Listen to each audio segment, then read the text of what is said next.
George, it's great to see you, and I want to start with what to me seems to be the obvious and biggest question, given all that I know about what makes you tick. Do you believe that the majority of UK citizens will ever vote for full-blooded socialism?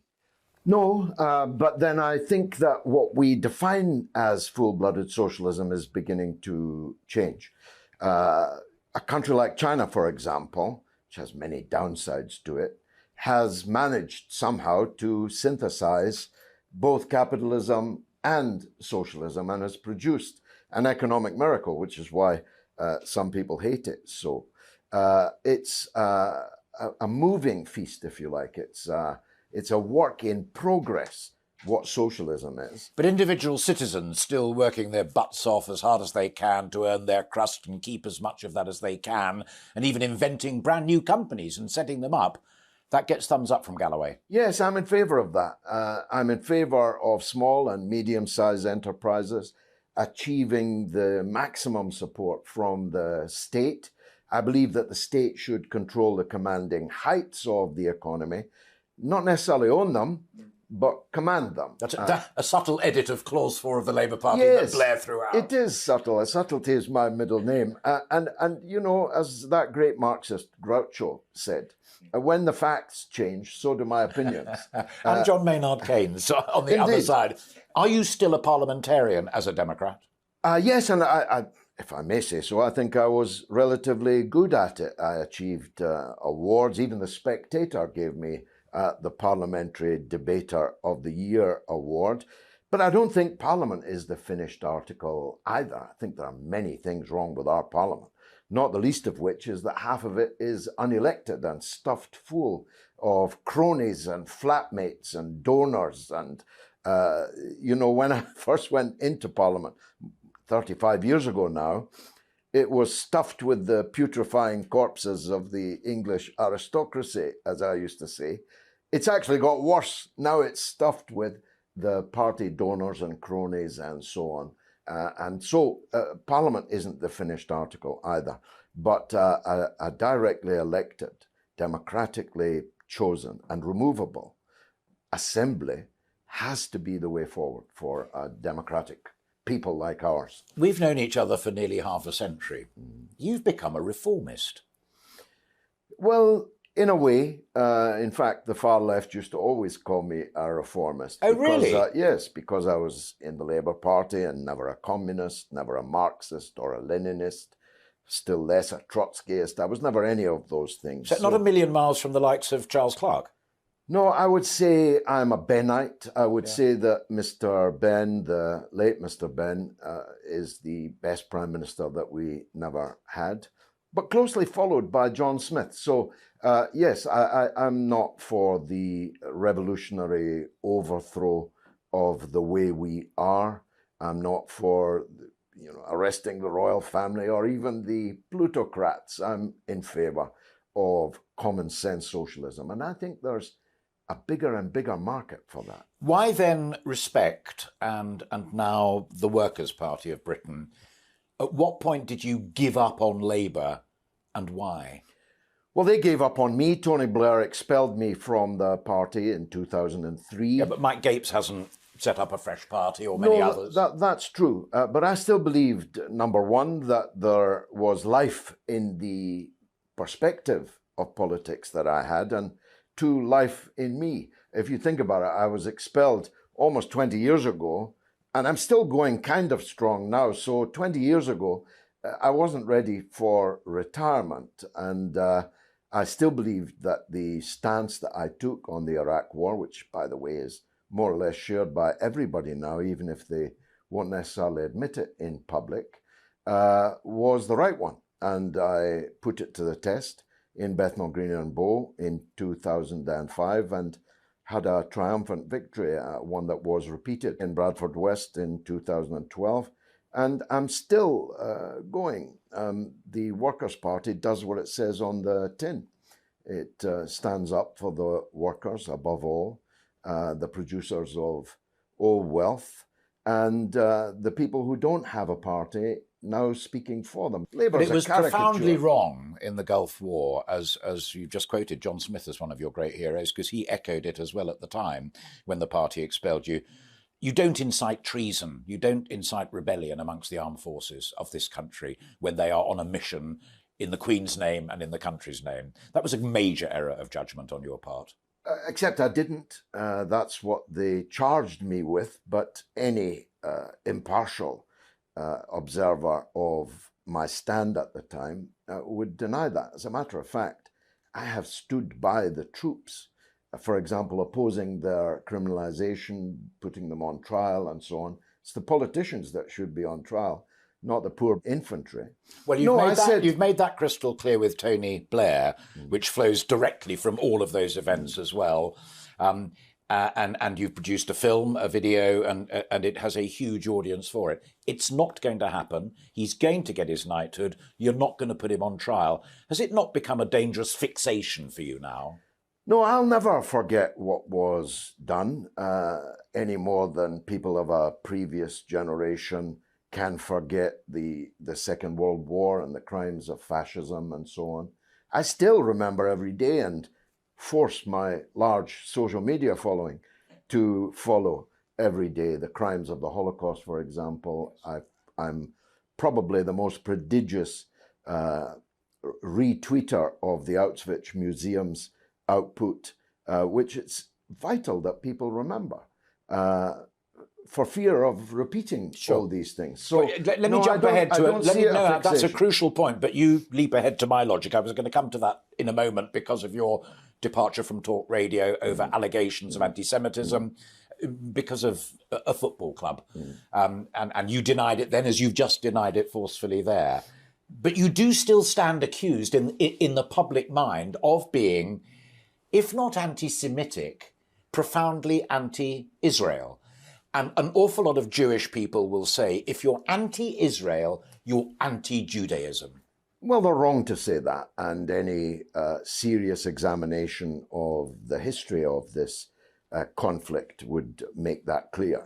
Some of the greatest proponents of Palestinian rights and critics of Israel are themselves Jewish. I had one on my show. Gideon Levy of Haaretz newspaper is possibly the most respected journalist and commentator there's ever been in Israel. And you couldn't slip sixpence between his view and mine.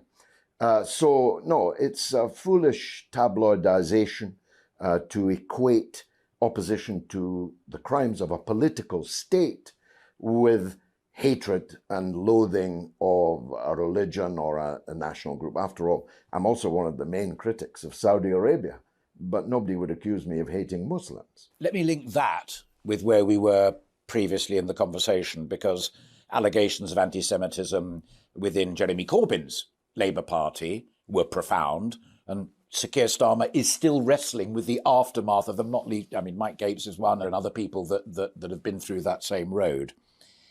Do you believe that because of that and because of the Iraq War and the rest of it, the Labour Party is now a lost cause, and that your legacy, or part of your legacy, you'd like to be the end of the Labour Party as we now see it? I wish it oblivion. I think it's a lost cause, but not for the reasons that you cite, at least not substantially for those reasons. I now trace the decline of the Labour Party, some of your viewers won't like this, to the turn to liberal individualistic identity politics, which began long before Jeremy Corbyn. I sort of sensed it happening. At the time, I always say the decline of the Labour Party began when summer schools began to sit in a circle rather than in serried ranks and be talked to by an expert. I remember thinking at the time, well, actually, I'd rather hear the expert. Someone on the programme recently said, encapsulating that or perhaps knocking it forward slightly, and on economic policy and on competition and on the rest of it, it's become Tory light. Yes, although even the Tories are Blairites now. I mean, when I hear people say, and I do all the time, this is the most right-wing Tory government we've ever had and so on. First of all, they must be very young, or they must have lost their memory. They mustn't know about Margaret Thatcher and Keith Joseph and Norman Tebbit and the hobnailed boots of the Thatcher era if they really think that Boris Johnson is the most right-wing Prime Minister we've ever had. Boris Johnson is himself a Liberal. I think the Conservatives and the Labour Party are now both essentially Liberal parties. And that leaves a lot of scope for people like Farage and co on the right and people like me on the left. Do you think when you met with Saddam Hussein in 1994 and famously said, "Sir, I salute your courage, your strength, your indefatigability," that in terms of a serious political player in the United Kingdom, you never recovered? Well, you wouldn't be here now, 20... No, well, I would be, because I'm genuinely interested in thoughts. And I speak to people who I've known for a long time who take different views to me, same views as me. But I now look at you, and your first answer, having become a reformist in many senses, I find intriguing. But also I look at you and think, what could have been? And in 1994, in a brilliant, brilliant speech, you left yourself incapable of being repaired. I was being elected to Parliament many times since then, twice more or less as an independent against the Labour Party. So that wouldn't seem to be a public judgment. It's a journalistic judgment that some have made and some inside the political machine. Yes. But the man who greeted me on the day I returned from Iraq, in the midst of that storm, was the late John Smith, who came into the tea room with his tray of fish and chips and looked around as to where he was going to sit. And he came and sat with me. And sotto voce, he said to me, "Don't trouble yourself about it. It'll all pass." And pass indeed it did. I've never forgotten that. I wrote about it at the time. John Smith was a very great man and a very great loss. And if we hadn't lost him, we never would have had Tony Blair. And therefore, we might not have had the Iraq War. And you might therefore now be speaking to me as a Labour member of Parliament, or, I don't know, perhaps a Labour peer. Well, I know one thing absolutely for sure: it wouldn't be as a peer, because you simply, like many others before you, you'd have simply said no. There is a war between the Ukraine and Russia at the moment, as we speak. If Putin decided that for whatever reason he was going to invade Ukraine, would you support him? There's absolutely no possibility whatsoever that the Russians will invade. If you were wrong and the Russians invaded, would you support him? Not if it was an unprovoked and lying act that he carried out. I would not, no. You said when the Soviet Union collapsed, and we've talked about this before because I was in Berlin in 1989, which set that ball rolling. You said it broke your heart when the Soviet Union collapsed. I completely understand that. But is Putin an honourable successor to the likes of Marx and Lenin and even Gorbachev? He's not a communist at all. He's a crook. Which is one of He's a lawbreaker. He's a crook. Which is one of the reasons why I find this conflict so perplexing. With China, okay, it's an existential threat. It's a different system. But Russia is a white, Christian, capitalist, European country. There seems no reason why it should perpetually be our enemy. Indeed, your own colleague on GB News, Neil Oliver, has posed that question: why are we so intent upon trouble with Russia? So I don't believe that Putin is a communist or that he's trying to recreate the Soviet Union. But I do believe that the period that was provoked by the collapse of the Soviet Union was the most dangerous period of all. Unipolar power in the world is inherently an extremely dangerous thing. And that brought us the Iraq War that we've spent so much time talking about even now, today. Do you respect Ukraine's right to desire membership of the European Union and NATO? The European Union, for sure. NATO would be an act of foolhardiness, almost impossible to exaggerate. So I think joining NATO would be foolhardy. And I see that the Ukrainian ambassador to London on the BBC has said that the Ukraine may very well be prepared to drop its intention to join NATO, and that would be the best solution. It's a common sense solution, you see. How do you view, amidst all of the talk of the BBC being in existential decline, the state of UK broadcasting?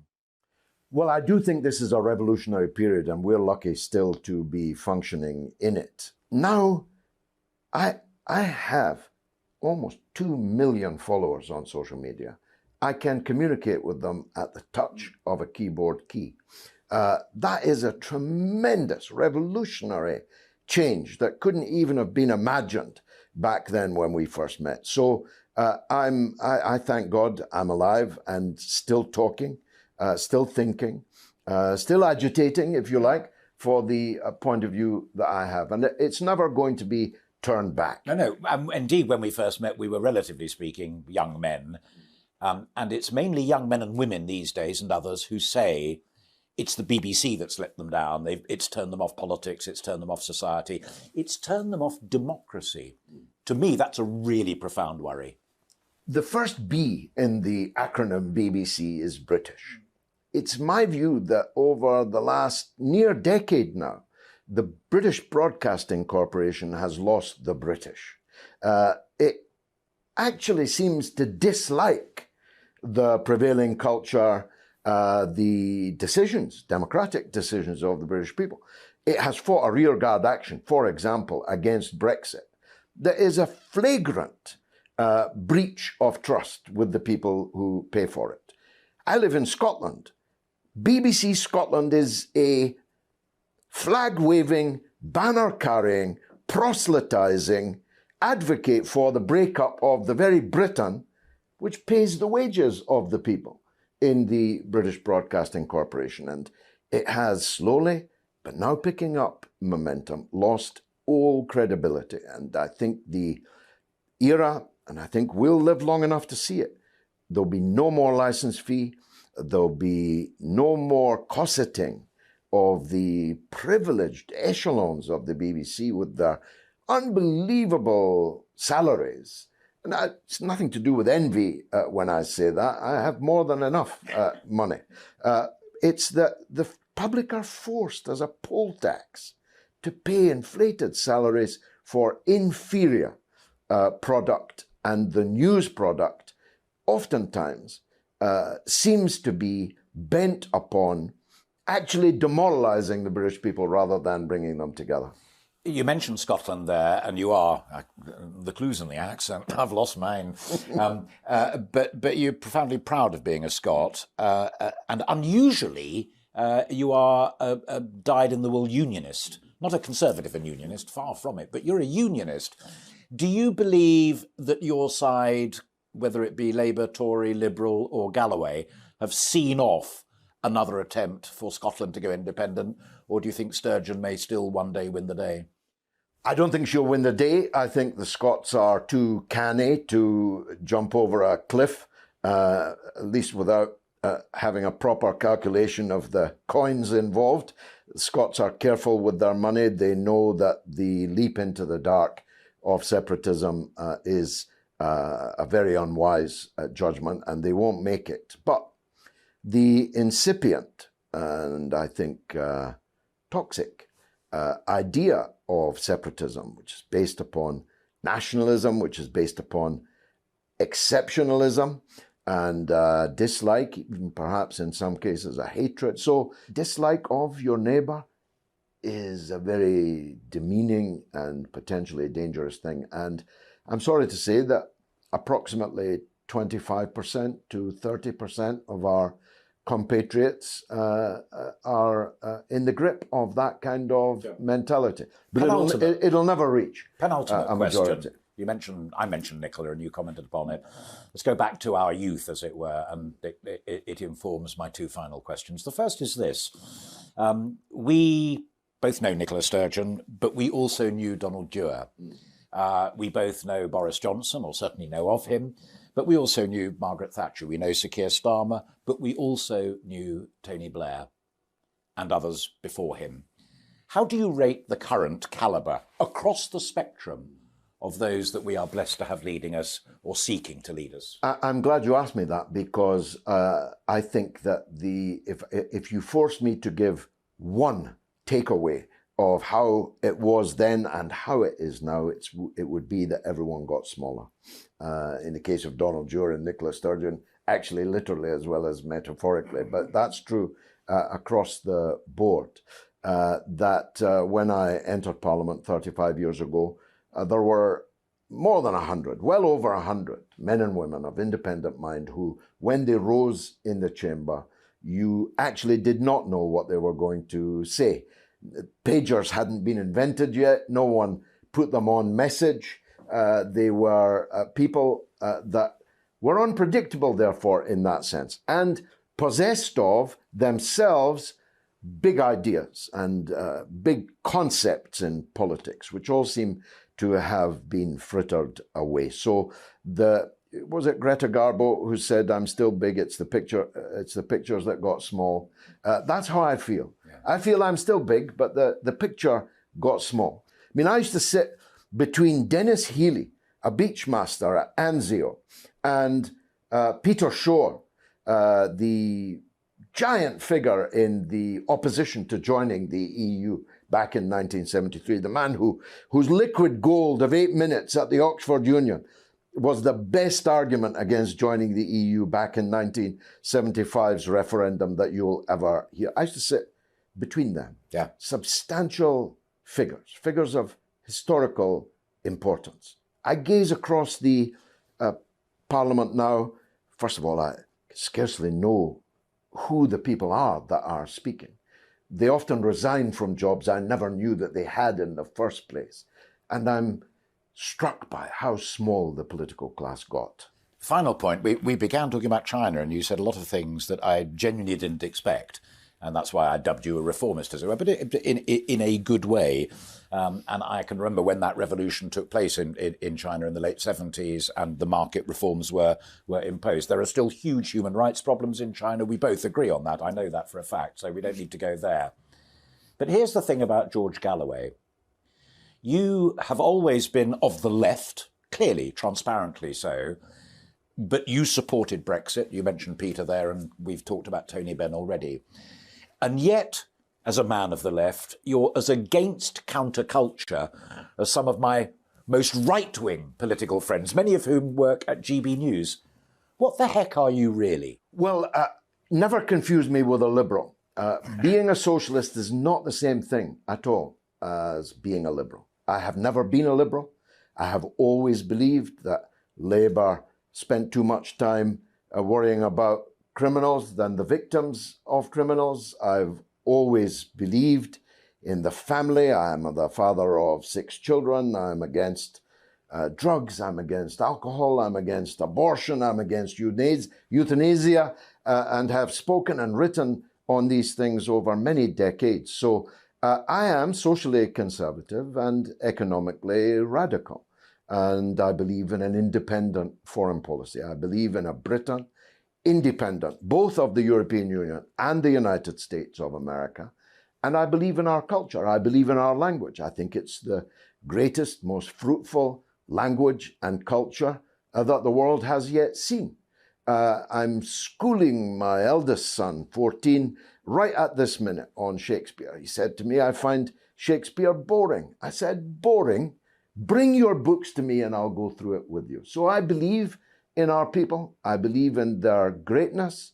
I believe in our country, our language, our culture.